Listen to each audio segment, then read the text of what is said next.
Shalom. Senang sekali hari ini boleh menjumpai jemaat Tuhan dalam ibadah online GBI Bethel. Bagaimana kabarnya? Kami berdoa pemeliharaan Tuhan memeliharakan Bapak Ibu semua. Amin. Mari hari ini kita persiapkan hati kita untuk memulai ibadah kita. Namun sebelum memulai ibadah, ada beberapa hal yang perlu Bapak Ibu ketahui, yaitu bagi Bapak Ibu Saudara yang baru pertama kali hadir dalam ibadah online GBI Bethel, dapat meninggalkan pesan di kolom komen. Akan ada para pelayan yang dengan senang hati menyapa dan berkenalan dengan Bapak Ibu Saudara. Dan bagi jemaat Tuhan yang memerlukan dukungan doa, boleh menulis di kolom komen dan nanti akan ada pelayan-pelayan Tuhan yang menghubungi Bapak Ibu Saudara untuk berdoa bersama-sama. Mari kita bersatu hati di dalam doa sebelum kita memulai ibadah kita. Terima kasih Tuhan Yesus yang baik, kami mengucap syukur untuk berkat penyertaan-Mu, pemeliharaanmu dan perlindungan-Mu atas kami semua. Kami mengucap syukur kalau kami masih diberikan kehidupan sampai saat ini, itu semua karena kasih karunia Tuhan. Kalau sebentar Tuhan kami akan menaikkan pujian dan penyembahan, itu semua hanya untuk kemuliaan nama-Mu saja. Kami yakin dan percaya walaupun kami tidak beribadah di dalam gedung gereja, tapi kami yakin Engkau hadir di dalam setiap ibadah yang kami naikkan. Terima kasih Tuhan, terima kasih Yesus. Kami mau memulai ibadah kami hanya di dalam nama Tuhan Yesus Kristus. Haleluya, amin. Selamat beribadah, Tuhan Yesus memberkati. Shalom Bapak Ibu Saudara sekalian dimanapun kita berada. Pagi, siang, sore, malam hari ini, mari sama-sama kita persiapkan hati kita, kita satukan hati kita. Kita sama-sama memuji Tuhan kita. Kita percaya bahwa Tuhan Allah kita, Allah yang baik, Allah yang luar biasa, yang selalu menopang, mengangkat kita. Apapun masalah, kondisi kita, meskipun kita terjatuh, tidak pernah kita ditinggalkan. Haleluya. Sama-sama kita bertepuk tangan, bersuka cita. Haleluya.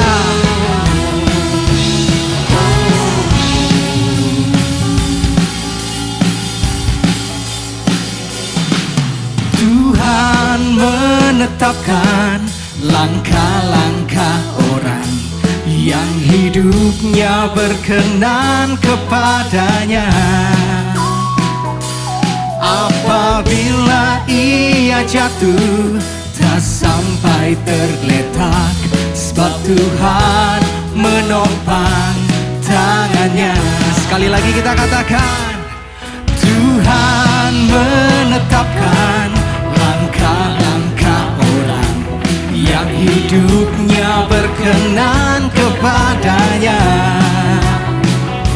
Oh, apabila ia jatuh, tak sampai tergeletak, sebab Tuhan menopang tangannya.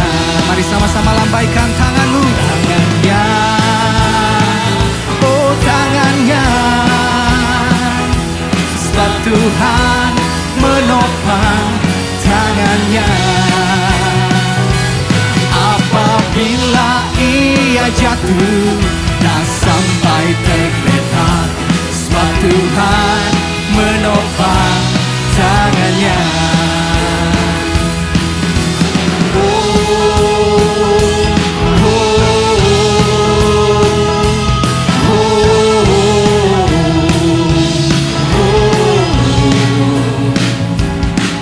Tuhan menetapkan langkah-langkah orang yang hidupnya berkenan kepadanya.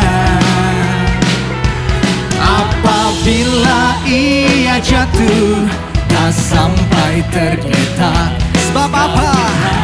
Menopang tangannya. Lambaikan tanganmu, katakan tangannya, oh tangannya, sebab Tuhan menopang tangannya. Oh, apabila ia jatuh, tak sampai tergeletak, sebab Tuhan menopang tangannya. Katakan tangannya, hey, oh tangannya. Tuhan menopang tangannya. Apabila ia jatuh, tak sampai tergeletak, sebab Tuhan menopang tangannya. Haleluya. Tangannya, oh tangannya, sebab Tuhan menopang tangannya. Apabila ia jatuh, tak sampai tergeletak, sebab Tuhan menopang tangannya. Sebab Tuhan menopang tangannya. Sebab Tuhan menopang tangannya.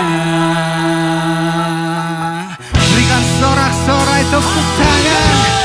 Haleluya, yang terbaik buat Tuhan Allah kita. Terima kasih Tuhan, terima kasih.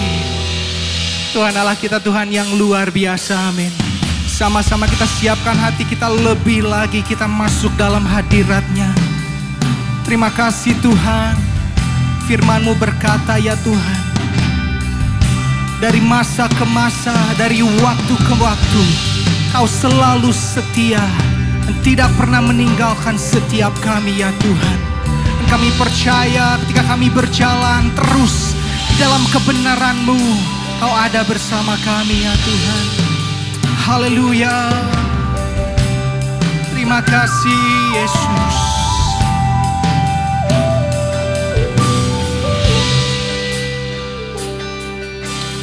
Yesus, Kau sungguh baik.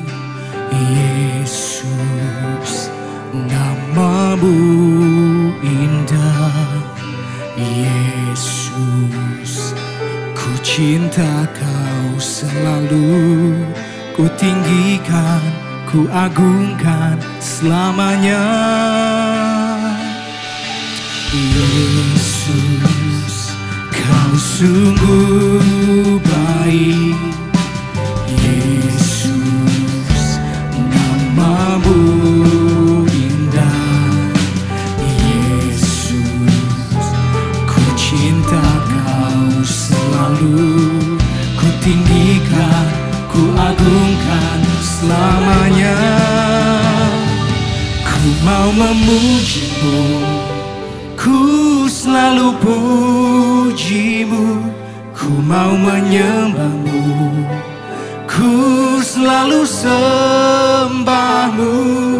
Kau yang layak terima semua pujian, kemuliaan hanya bagi Tuhan.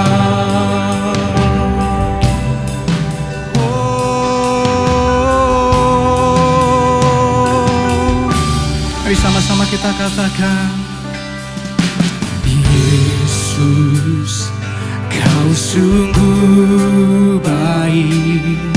Yesus, nama-Mu indah. Yesus, ku cinta Kau selalu, ku tinggikan, ku agungkan selamanya. Ku mau memuji-Mu, ku selalu puji-Mu, ku mau menyembah-Mu, ku selalu sembah-Mu. Kau yang layak terima semua pujian, kemuliaan hanya bagi Tuhan. Semua kemuliaan dan keagungan tertuju padamu, Tuhan dan Rajaku. Segenap jiwa dan nafasku menyembah Yesus yang hidup. Semua kemuliaan dan keagungan tertuju padamu, dan Rajaku, segenap jiwa dan nafasku menyembah Yesus yang hidup.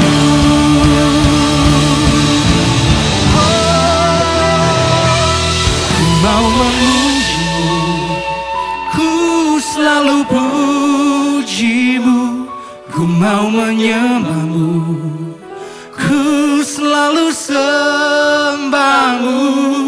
Kau yang layak terima semua pujian, kemuliaan hanya bagi Tuhan.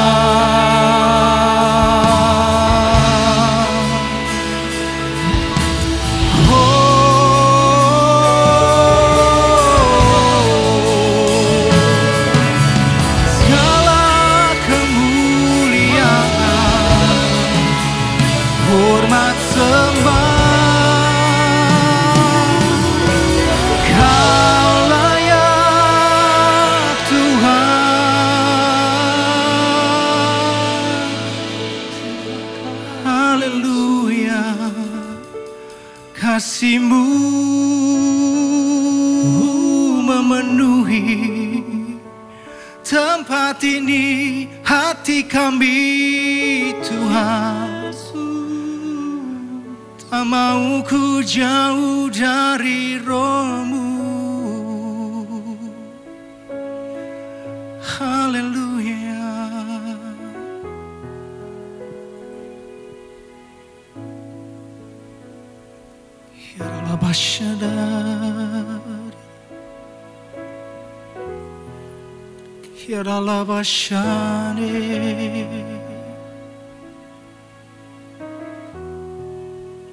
Jesus. Kasih-Mu ya Tuhan, yang Kau limpahkan bagiku, lebih dari yang ku perlu. Kau sediakan bagiku.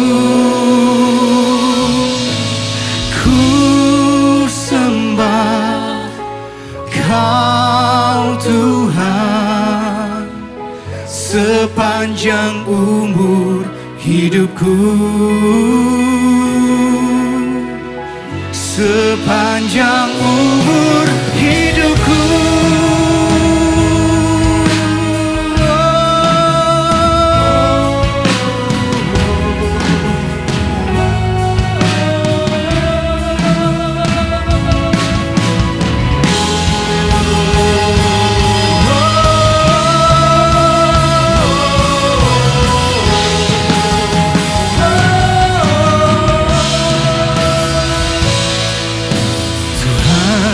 Kasih-Mu sungguhlah mempesona diriku.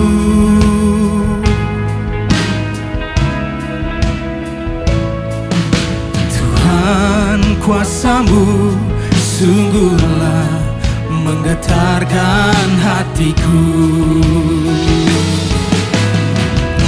Kasih-Mu ya Tuhan, yang Kau limpahkan bagiku, lebih dari yang ku perlu. Kau sediakan bagiku. Ku sembah Kau Tuhan sepanjang umur hidupku. Sepanjang umur hidupku. Kasih-Mu ya Tuhan, yang Kau limpahkan bagiku, lebih dari yang ku perlu. bagiku.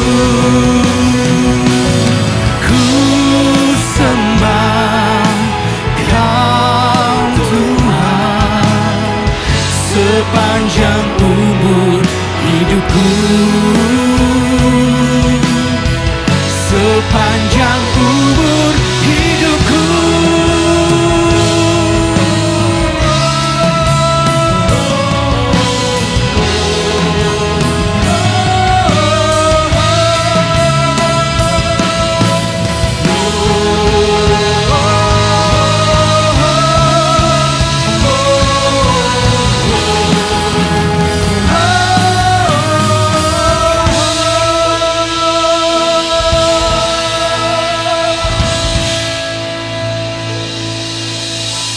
Mari kita berdoa.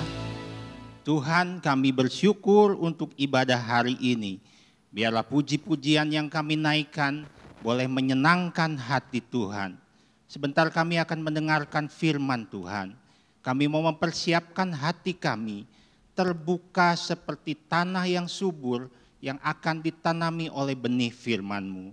Tuhan memberkati hamba-Mu yang akan menyampaikan firman Tuhan. Biar semua yang disampaikan boleh meneguhkan kami, menguatkan hati kami, mendewasakan kami. Kami bersyukur dan mempersiapkan hati kami untuk mendengarkan firman Tuhan. Di dalam nama Tuhan Yesus kami berdoa. Amin. Shalom jemaat yang dikasihi Tuhan, senang sekali saya Pendeta Rubin Adi Abraham bisa menjumpai Anda lagi. Hari ini saya akan menyampaikan firman dengan judul 4 jurus mengalahkan roh antikristus. Daniel 11 ayat 31 dan 32 berkata, tentaranya akan muncul, mereka akan menajiskan tempat kudus, benteng itu, menghapuskan korban sehari-hari dan menegakkan kekejian yang membinasakan. Dan orang-orang yang berlaku fasik terhadap perjanjian akan dibujuknya sampai murtad dengan kata-kata licin. Tetapi umat yang mengenal Allahnya akan tetap kuat dan akan bertindak. Saudaraku, Alkitab menubuatkan bahwa pada akhir zaman akan muncul seorang antikristus yang akan berusaha untuk menguasai seluruh dunia. Namun sekarang ini pun roh antikristus sudah merajalela kemana-mana. Dan mereka memiliki nilai-nilai yang sangat bertentangan dengan nilai kerajaan Allah, kingdom values. Dan mereka ingin menguasai manusia di dalam kesesatan. Tetapi ada satu kunci yang Alkitab katakan, bagaimana kita bisa menang atas semuanya itu. Firman berkata, tetapi umat yang mengenal Allahnya, mereka akan tetap kuat dan mereka akan bertindak. Rupanya pengenalan akan Allah adalah kunci atau jurus yang sangat ampuh untuk kita bisa mematahkan roh antikristus pada akhir zaman ini. Saudara, untuk mengenal Tuhan, kita harus mengalami pertumbuhan secara rohani. Karena pengenalan Tuhan itu sesuatu yang sifatnya progresif. Nah, dalam 2 Petrus 1 ayat 5-7 Alkitab berkata demikian. Justru karena itu kamu harus dengan sungguh-sungguh berusaha untuk menambahkan kepada imanmu kebajikan, dan kepada kebajikan pengetahuan, dan kepada pengetahuan penguasaan diri, kepada penguasaan diri ketekunan, dan kepada ketekunan kesalehan, dan kepada kesalehan kasih akan saudara-saudara, dan kepada kasih akan saudara-saudara kasih akan semua orang. Saya melihat di sini ada 4 jurus untuk kita bisa mengalahkan roh antikris yang berbeda dengan Roh Kudus yang ingin menguasai kehidupan kita. Jurus yang pertama adalah beriman. Ayat 5 tadi berkata, jadi tambahkanlah kepada imanmu kebajikan.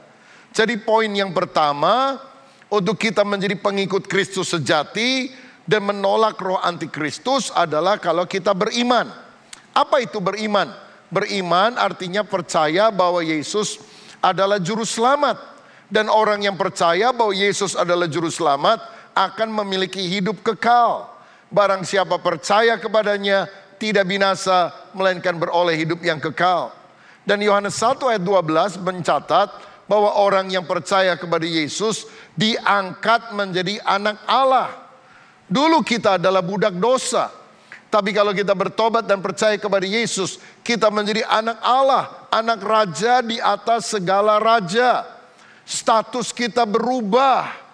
Hidup kita tidak sama lagi. Saya percaya orang yang beriman kepada Yesus, hidupnya akan berubah. Saulus adalah seorang penganiaya jemaat, tapi dia ketemu Yesus di depan pintu gerbang kota Damsyik. Dia bertobat, dia diubah menjadi Paulus, rasul yang menanam begitu banyak gereja dan menulis hampir setengah kitab dalam perjanjian baru. Seburuk apapun masa lalu saudara, ketika engkau percaya kepada Yesus, Tuhan memberikan masa depan yang indah bagi kita. Saudara sekalian, saya ini anak pendeta. Belum lahir aja saya sudah ke gereja, ikut di perutnya ibu saya. Saya pikir orang tua saya kan anak Tuhan. Jadi saya adalah cucunya Tuhan karena saya anaknya mereka.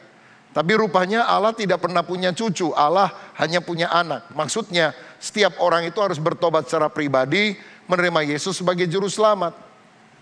Nah, saya ini diharuskan pergi ke gereja dari kecil. Tapi saya belum mengalami kelahiran baru.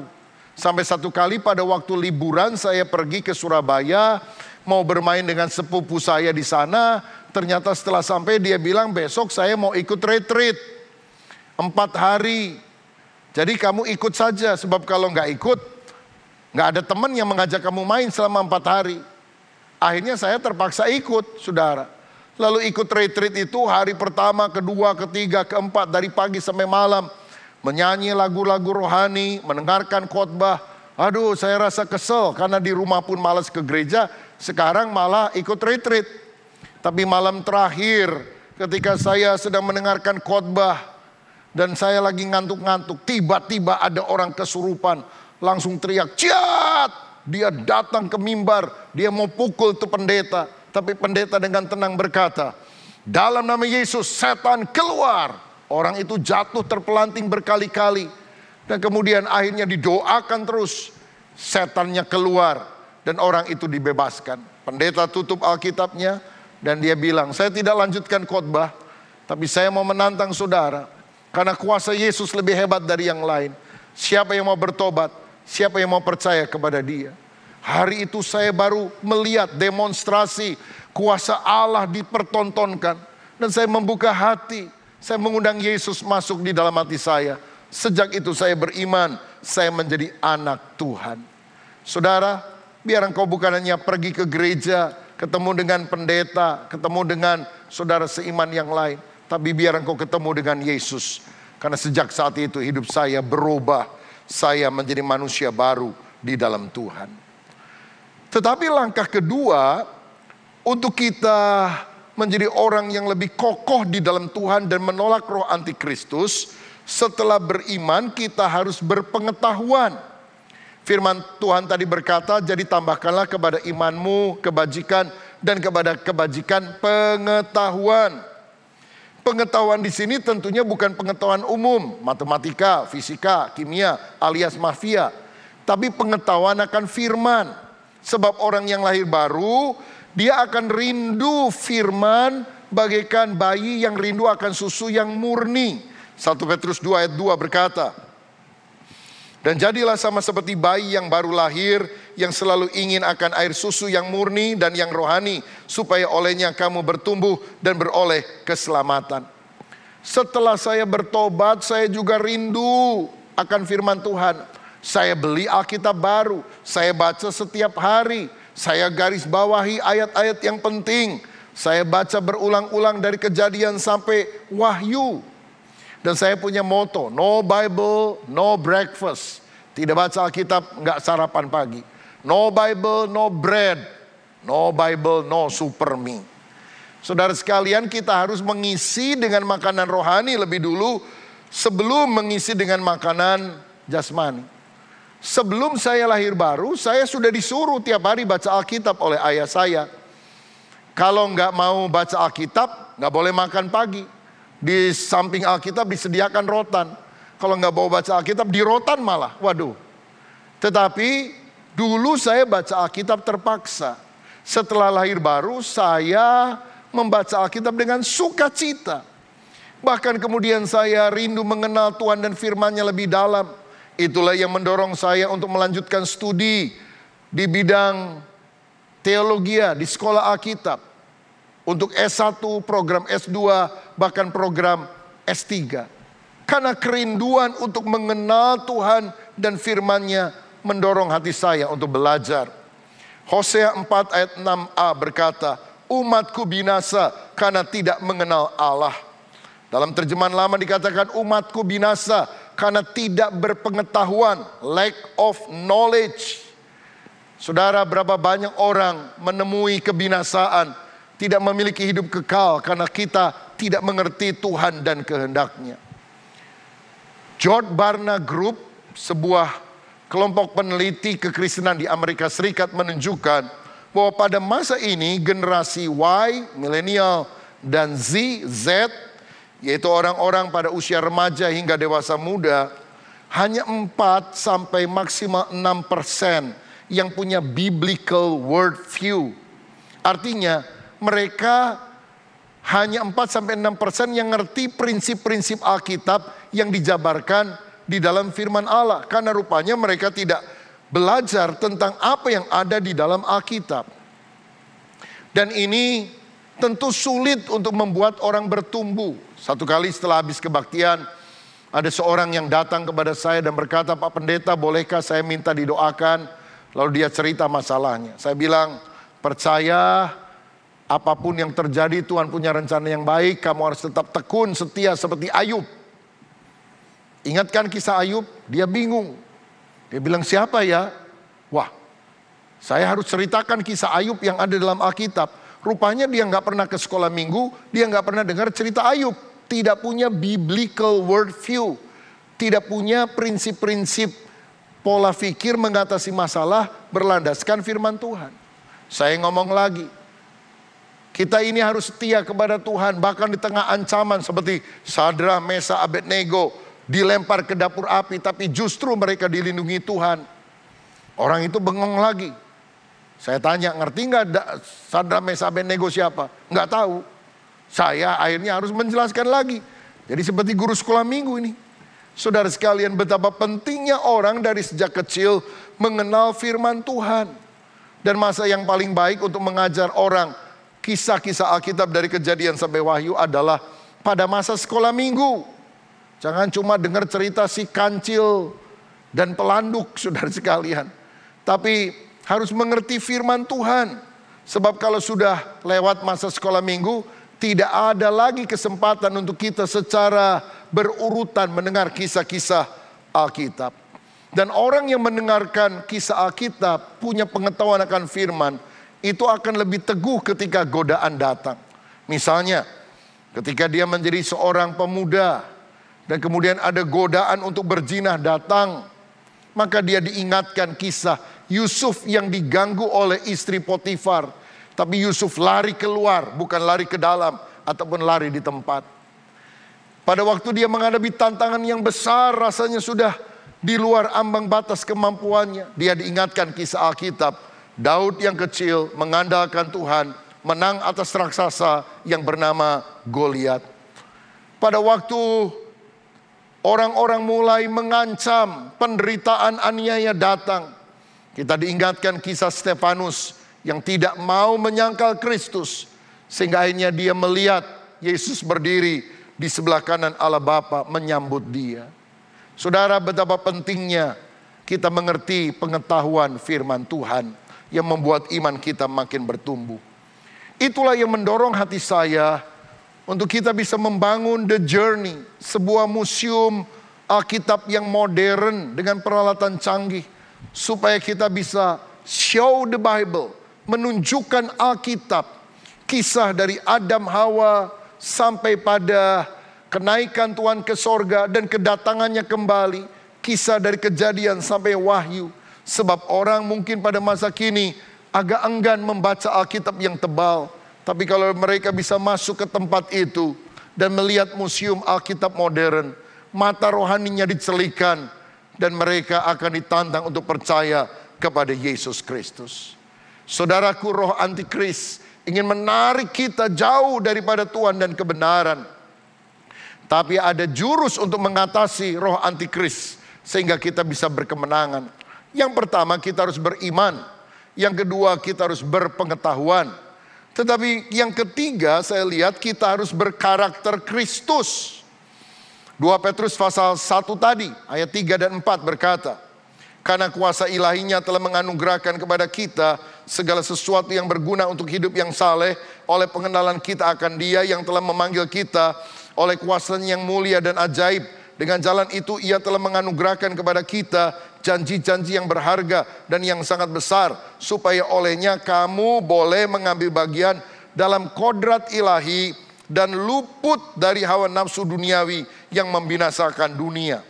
Intinya adalah orang yang mengenal Allah akan punya kodrat ilahi, sifat ilahi, yaitu sifat manusia baru sebagai orang yang percaya kepada Yesus. 2 Korintus 5 ayat 17 berkata, jadi siapa yang ada dalam Kristus, dia adalah ciptaan yang baru. Yang lama sudah berlalu, sesungguhnya yang baru sudah datang. Dan karakter Kristus itu akan menghasilkan dua hal. Yang pertama, dia akan membuat kita hidup saleh. Dan itu bicara soal karakter yang baik yang kita miliki. Ayat 5-7 tadi menunjukkan 7 hal. Iman, kebajikan, pengetahuan, penguasaan diri, ketekunan, kesalehan, dan kasih. Tuhan tidak ingin kita hanya tahu banyak ayat-ayat firman, tapi karakter kita harus diproses menjadi serupa seperti Kristus. Kita membaca 4 Injil, Matius, Markus, Lukas, Yohanes dalam Alkitab. Tapi orang dunia yang belum kenal Tuhan membaca Injil kelima, yaitu sikap dan tingkah laku kita. Karena kita ini ibarat surat Kristus yang terbuka yang bisa dibaca setiap orang.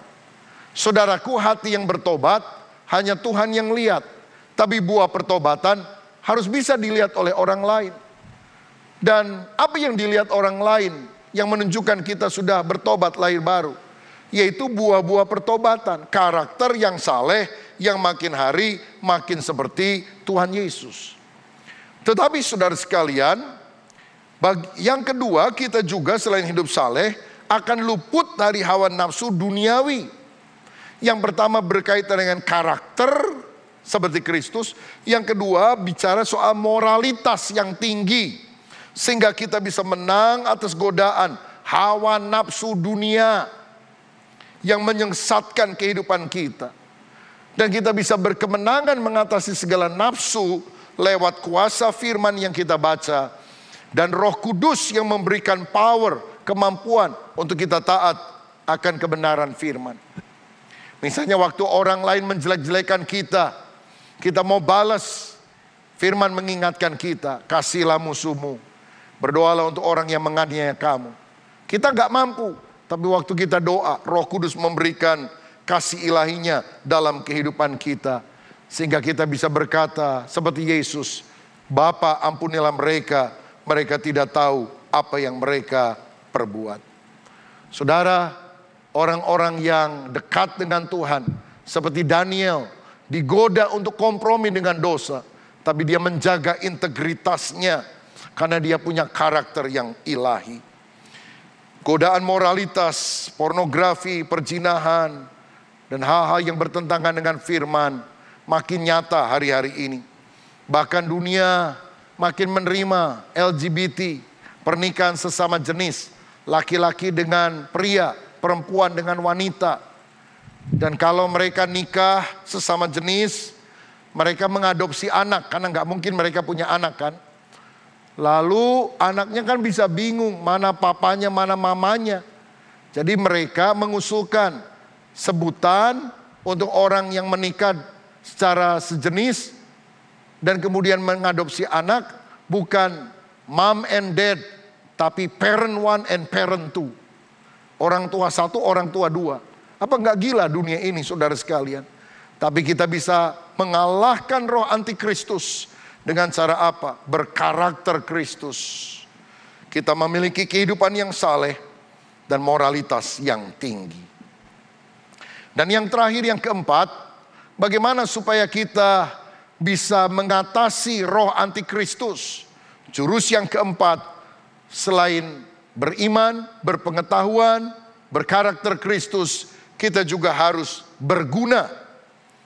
2 Petrus 1 ayat 8 berkata, sebab apabila semuanya itu ada padamu, dengan berlimpah-limpah kamu akan dibuatnya menjadi giat, useful dalam bahasa Inggris, atau berguna, dan berhasil, fruitful, berbuah, produktif dalam pengenalanmu akan Yesus Kristus Tuhan kita. Saya melihat di sini orang yang tidak mengenal Tuhan, hidupnya tanpa arah, buang-buang waktu, buang-buang talenta, hidupnya sia-sia. Lihat banyak artis muda di Korea Selatan, kaya raya, populer, hebat, tapi mati bunuh diri. Kenapa? Dia tidak tahu destiny hidupnya, untuk apa Tuhan menciptakan dia. Hidupnya tidak useful dan tidak fruitful. Sehingga akibatnya roh antikris mencengkram mereka, iblis membisiki mereka, sehingga mereka bunuh diri dan masuk neraka, saudara. Betapa menyedihkannya. Sebelum saya lahir baru, hidup saya juga tidak berguna bagi kerajaan sorga. Saya lebih banyak main games di tempat-tempat orang menyewakannya, sering nonton bioskop, walaupun kadang-kadang filmnya tidak terlalu menarik, hanya untuk mengisi waktu saja. Dan kalau kesel sebelum filmnya bubar, saya keluar duluan. Saya bisa nyanyi-nyanyi sampai larut malam sama teman-teman sekampung, saudara sekalian. Bahkan pernah pergi keluar kota ngamen sama teman-teman 5-6 orang. Bukan karena mau cari duit, saudara sekalian, tapi ya mengisi waktu saja. Tapi saya sadar setelah saya terima Yesus, waktu sangat terbatas, hidup tidak boleh disia-siakan. Saya mulai melayani Tuhan. Saya menjadi guru sekolah minggu. Saya mulai bermain musik di gereja. Saya membantu orang untuk mencetak warta jemaat, majalah gereja. Saya mulai memimpin puji-pujian di kelompok kecil. Saya mulai membawa renungan firman khotbah pada saat saya berusia 16 tahun. Ketika saya berumur 21 tahun, waktu itu saya sekolah Alkitab di Jakarta. Saya diminta memimpin puji-pujian di Gelora Bung Karno, Stadion Utama Senayan, Jakarta. Kira-kira 50.000 orang setiap malam yang hadir dalam ibadah KKR tersebut. Dan tahun depannya setelah Kasih Melanda Jakarta, saya juga memimpin pujian dalam KKR Kasih Melanda Indonesia yang dihadiri oleh lebih banyak orang. Saudara sekalian, hidup saya berguna. Walaupun saya tidak punya banyak pengalaman, tapi saya mau melakukan apa saja yang Tuhan perintahkan. Saya mulai berkhotbah usia 16 tahun di kelompok-kelompok kecil, lalu kelompok yang lebih besar. Lalu saya mulai keliling pelayanan ke desa-desa. Tuhan membuka kesempatan saya mulai khotbah di kota-kota, dari satu pulau ke pulau yang lain.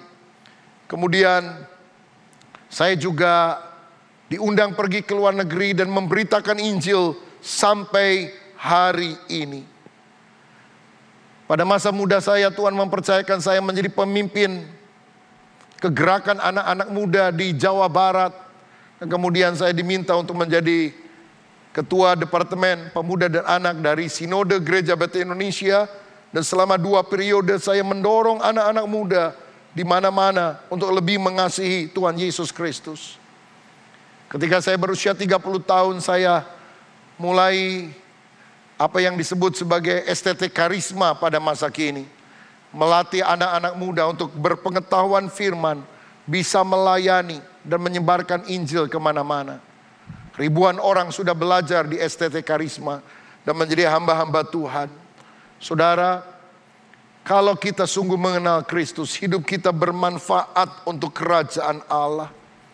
Tuhan mempercayakan saya menjadi gembala, baik di Bandung, Jakarta, dan tempat yang lain. Bahkan Tuhan pada masa kini mempercayakan saya, orang yang sederhana dan penuh dengan kekurangan ini, menjadi ketua umum dari Sinode Gereja Bethel Indonesia, salah satu gereja terbesar yang ada di negara kita Indonesia, dan juga ada di 27 negara di dunia.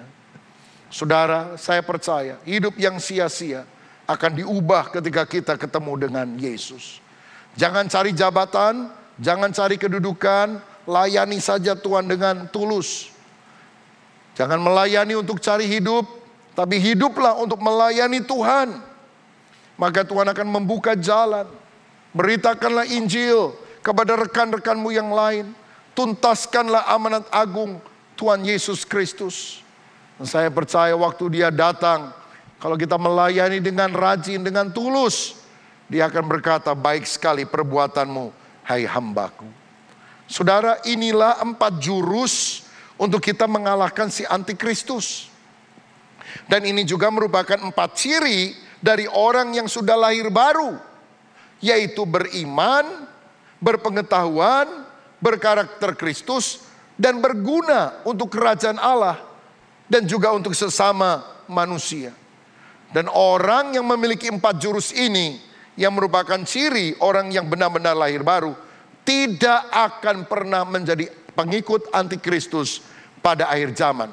Wahyu 13 ayat 8 berkata, dan semua orang yang diam di atas bumi akan menyembahnya, menyembah si antikristus, yaitu setiap orang yang namanya tidak tertulis sejak dunia dijadikan di dalam kitab kehidupan dari anak domba yang telah disembelih. Tuhan tahu siapa yang akan menyembah antikristus, yaitu orang yang dari sejak semula, dari sejak awal, namanya tidak pernah dicatat dalam kitab kehidupan. Kalau saudara percaya Yesus lahir baru, namamu sudah tercatat di dalam kitab kehidupan.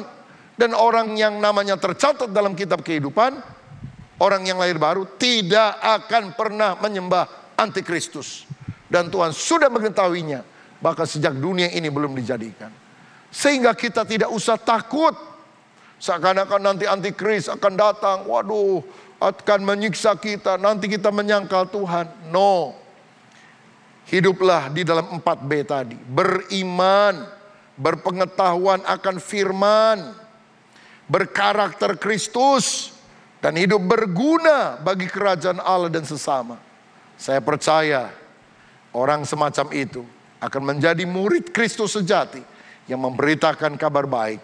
Dan antikris tidak akan bisa menguasai kita, karena Roh Kuduslah yang ada dalam hidup kita. Apakah ada di antara saudara yang hari ini ingin sungguh-sungguh menjadi murid Kristus?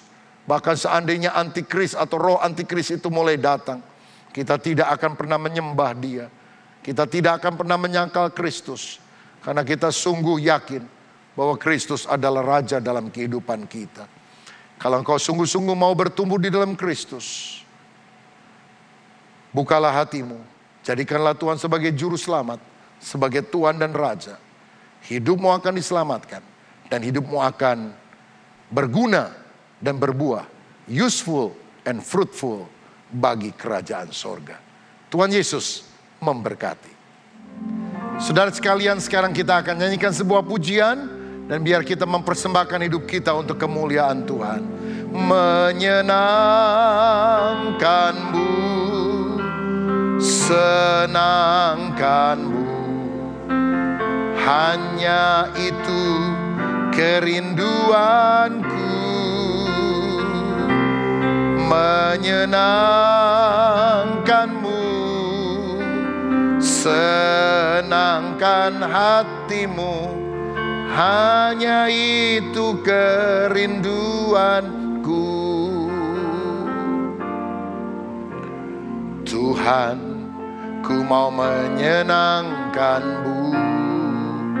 Tuhan, bentuklah hati ini.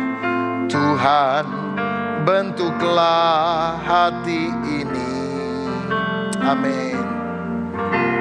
Jadi bejana untuk hormatmu, cemerlang bagai emas murni. Tuhan, ku serahkan hidupku. Amin. Semua ku berikan padamu. Kuduskan, kuduskan hingga tulus selalu. Agar apa? Agar aku menyenangkanmu. Mari angkat hatimu, katakan, menyenangkanmu. menyenangkanmu. Hanya itu kerinduanku, menyenangkanmu, senangkan hatimu. Hanya itu kerinduanku. Mari kita berdoa. Di tengah arus dunia yang ingin menyeret kami untuk menjadi lebih serupa dengan dunia ini, dan bahkan menjadi pengikut dari roh antikristus, kami mau percaya kepada Yesus Sang Juru Selamat. Kami mau bertumbuh mengenal Engkau lebih dalam. Kami beriman, berpengetahuan, berkarakter Kristus, dan berguna untuk Tuhan dan sesama.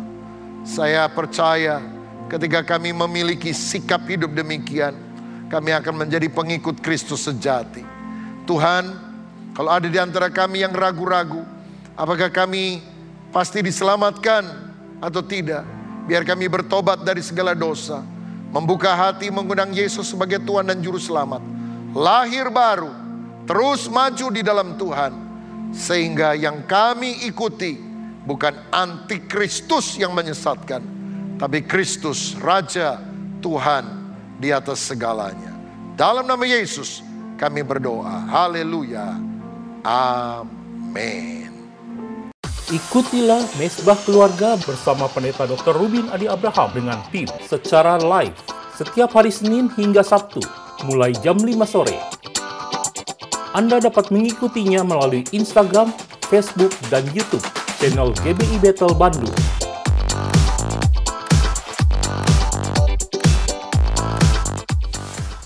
Dengan kemajuan kesuksesan di dalam Dapatkan pesan-pesan yang menginspirasi kehidupan Anda melalui Inspiring Message setiap harinya. Ya, setiap hari bersama Pendeta Dr. Rubin Adi Abraham beserta dengan tim yang dapat Anda terima melalui aplikasi WhatsApp. Caranya ketik kirim IM ke nomor WhatsApp 08212771468. Segera daftarkan Inspiring Message.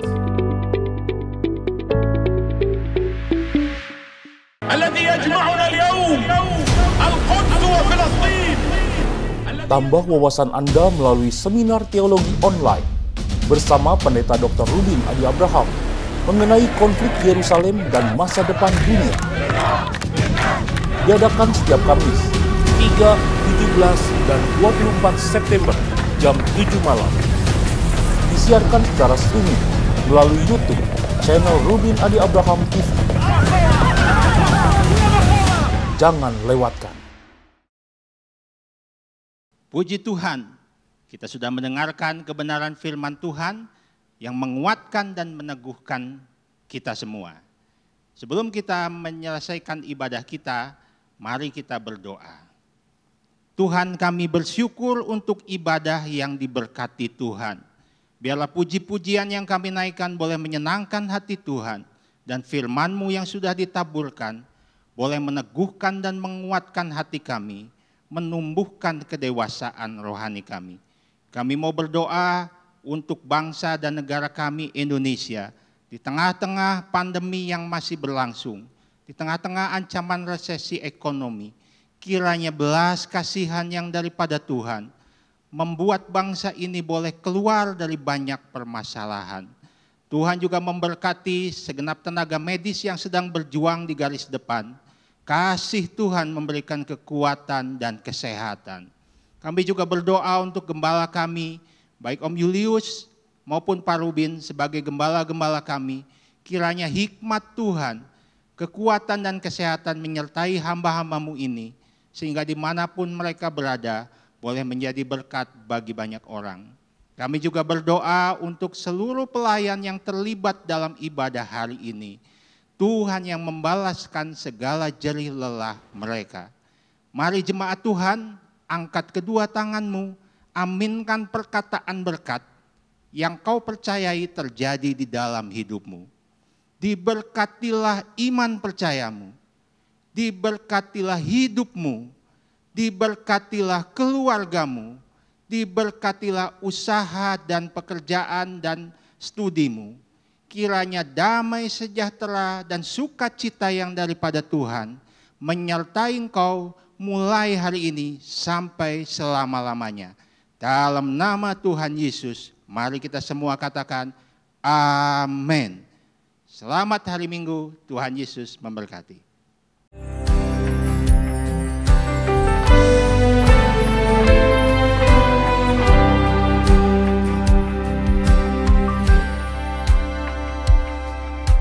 Ku datang Tuhan, memuji kebesaran-Mu.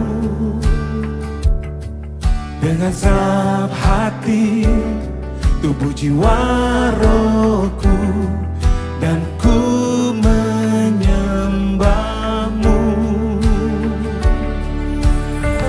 Bagimu segala pujian, bagimu segala kehormatan, bagimu segala pengagungan, kemuliaan, bagimu ya Tuhan.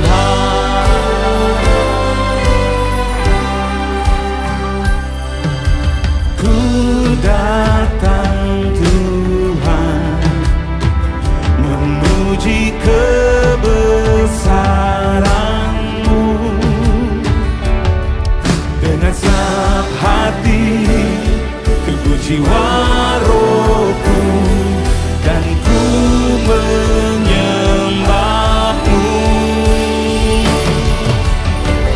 Bagimu segala pujian, bagimu segala kehormatan, bagimu segala pengagungan, kemuliaan, bagimu ya Tuhan. Bagimu segala pujian, bagimu segala kehormatan, bagimu segala pengagungan, kemuliaan, bagimu ya Tuhan.